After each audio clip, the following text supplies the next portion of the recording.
Olá, meu nome é Joelma Santosa e a nossa aula de hoje será sobre o Teorema do Confronto.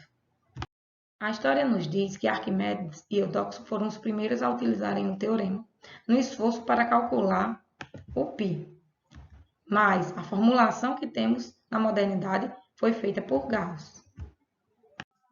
Quais seriam as aplicações do teorema? Utilizado em cálculo e na análise matemática. Então, comumente utilizamos para confirmar o limite de uma determinada função que não conseguimos calcular diretamente, a partir de outras duas, cujo limite ele é conhecido ou matematicamente fácil de ser computado. O teorema do confronto é também conhecido como teorema sanduíche e em alguns países da Europa como teorema dos dois policiais e um bêbado.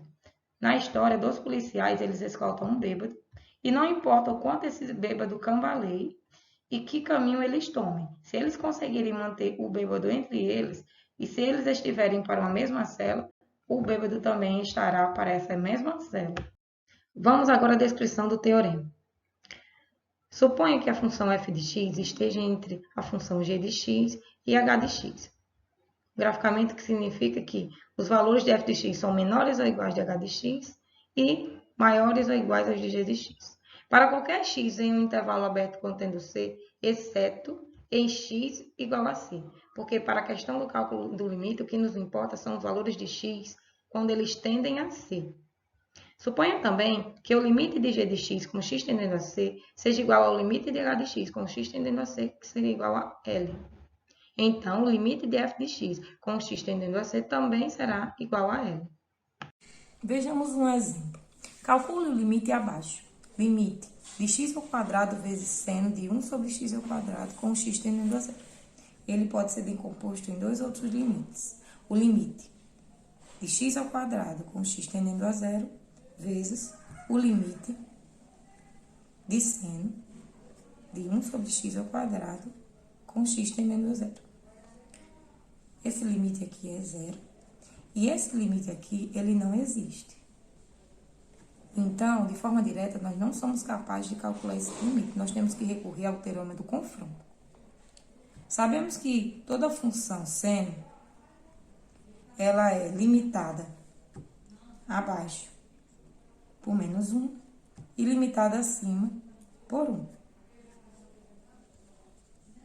Tomando essa desigualdade como ponto de partida, nós podemos encontrar essa função que chamaremos de função f de x. Como?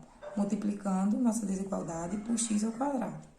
Então, aqui ficaria menos x ao quadrado vezes seno de 1 sobre x ao quadrado menor ou igual a x ao quadrado.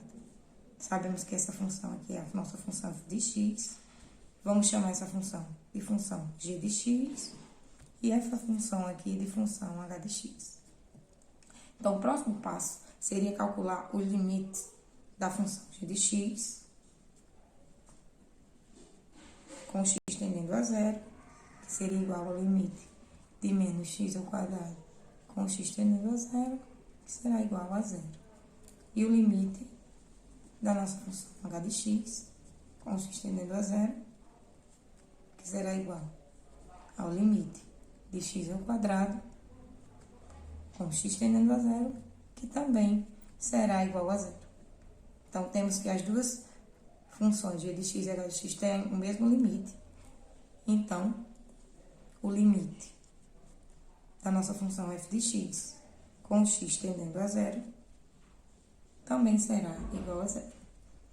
Graficamente, a representação ficaria aqui nossa função g de x, aqui a nossa função h de x, e entre elas duas, a nossa função f de x.